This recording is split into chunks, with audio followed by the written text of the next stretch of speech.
সাংবাদিক বন্ধুগণ, আমি ধন্যবাদ জানাই জাতির এই কাঙ্ক্ষিত পরিবর্তনে আপনারা সমান তালে জাতির ইচ্ছাকে আকাঙ্ক্ষাকে ধারণ করে দিনরাত আপনারা পরিশ্রম করে যাচ্ছেন এবং দেশবাসী বিশ্ববাসীর কাছে সত্য আপনারা তুলে ধরছেন। এই জন্য আমি আপনাদেরকে ধন্যবাদ জানিয়ে আমার কথা শুরু করছি। আপনারা জানেন এই মাসের 5 তারিখ বাংলাদেশে একটা কাঙ্ক্ষিত পরিবর্তন এসেছে।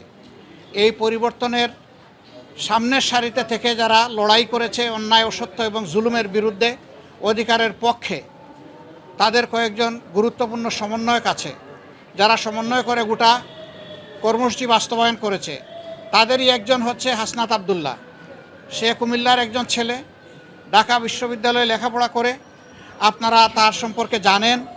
গতকালকে একটা বাহিনীর কিছু লোকেরা তারা প্রতিবাদ করতে এসে সমস্ত আইন কানুন ভঙ্গ করে গায়ের জোরে তারা সেক্রেটারিয়েটে বা সচিবালয়ে ঢুকে পড়েছিল। তাদের উদ্দেশ্য খারাপ ছিল। সেখানে ঢুকে গালিগালাজ, উচ্ছৃঙ্খল অবস্থা সৃষ্টি করা, এরে ধরো ওরে মারো, এই ধরনের অবস্থা তারা সৃষ্টি করেছিল।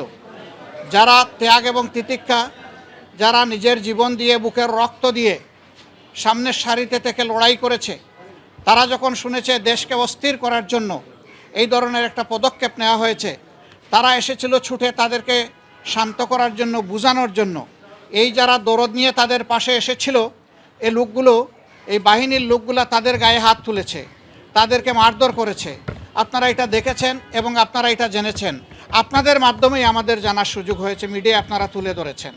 তারা অনেক ধৈর্য ধরেছে, কিন্তু যখন দেখেছে যে সব কিছু সীমা ছাড়িয়ে যাচ্ছে, সীমা লঙ্ঘন করছে, তারা রাষ্ট্রের ব্যবস্থাকেই ভেঙে দিতে চায়, চুরমার করে দিতে চায়, তখন বাধ্য হয়ে তারা এদেরকে প্রতিরোধ করেছে এবং প্রতিরোধের মুখে তারা পালিয়েও যায়।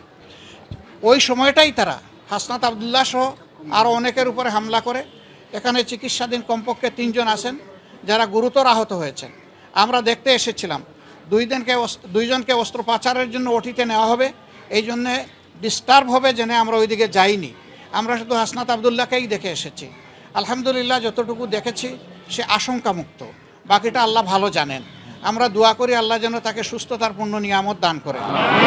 আর এই রকম একটা কাঙ্ক্ষিত গণবিপ্লবকে বিফল করে দেওয়ার জন্যে যে কোনো দিক থেকেই যে আসুক, গোটা জাতিকে এর ব্যাপারে সোচ্চার সজাগ থাকতে হবে এবং কেউ অপতৎপরতা চালালে সেটাকে বন্ধ করে থামিয়ে দিতে হবে। আপনারা কয়দিন হলো ভাই? এখনও তো 1 মাস হয় নাই, সামান্য কয়টা দিন গিয়েছে। দুনিয়ার জমানো সমস্ত দাবি দেওয়া নিয়ে সবাই এখন রাস্তায় নেমে গেলে যারা এখন সরকারে বসেছেন তারা দেশটা গুছাবেন কিভাবে? এতদিন আপনাদের দাবি দেওয়া কোথায় ছিল? সেই দাবি দেওয়াগুলো এতদিন করলেন না কেন? এখন এরা দায়িত্ব নিয়েছে জনগণের অনুরোধে। তারা তো ইচ্ছা করে এখানে আসেনি।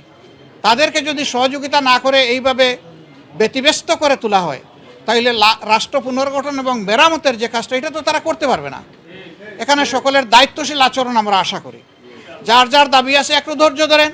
15.5 বছর যদি ধৈর্য ধরতে পারেন, 2-1 মাস একটু ধৈর্য ধরেন, ওনারা একটু গুছিয়ে আনুক, তারপরে আপনারা স্বাভাবিকভাবে নিয়মতান্ত্রিকভাবে আপনাদের দাবিগুলো তুলে ধরেন। কিন্তু সেইটা করতে গিয়ে আপনারা সচিবালয়ে ঢুকে পড়বেন, আপনারা বিশৃঙ্খল অবস্থা সৃষ্টি করবেন, এটা তো দেশের জনগণ মেনে নেবে না। আপনারা কি দেশের জনগণের বিপক্ষে দাঁড়াতে চাচ্ছেন? এরকম যারা দুঃসাহস দেখাবে, জনগণ কিন্তু তাদেরকে ক্ষমা করবে না।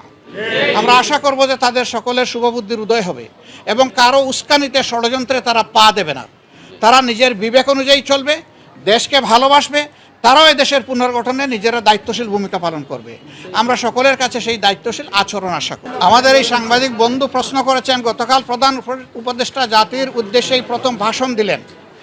তো তিনি বলেছেন যে 17 দিনও হয় নাই, কিন্তু ইতিমধ্যে অনেক সমস্যা আমাদের দিকে ধেয়ে আসছে। সবাইকে তিনি ধৈর্য ধারণ করার জন্য অনুরোধ জানিয়েছেন, ওনাদেরকে একটু সময় দিতে বলেছেন। সামগ্রিক ভাষণকে আমরা কোন দৃষ্টিতে দেখছি? আমরা মনে করি একটা দায়িত্বশীল ভাষণ উনি দিয়েছেন। এই সময় এটাই দরকার ছিল। জাতিকে সামনের দিকে আসা জায়গা নিয়ে কথা জাতির শোনা প্রয়োজন ছিল। তার বক্তব্যে তার প্রতিধ্বনি হয়েছে বলে আমরা মনে করি। তবে এটা ঠিক যে এই প্রতিধ্বনির মধ্যে আমার আকাঙ্ক্ষা পূরণ না হতে পারে, আরেকজনের আকাঙ্ক্ষা পূরণ না হতে পারে। দেখতে হবে সামগ্রিকভাবে সারা দেশবাসীর আকাঙ্ক্ষার প্রতিফলন হয়েছে কিনা। আমরা মনে করি হয়েছে। এবং আমরা মনে করি তারা এখনও রাইট ডিরেকশনে আছেন। তাদেরকে সেভাবেই এগিয়ে গেলে আল্লাহ সাহায্য করবেন, দেশের জনগণও সাহায্য করবে ইনশাআল্লাহ।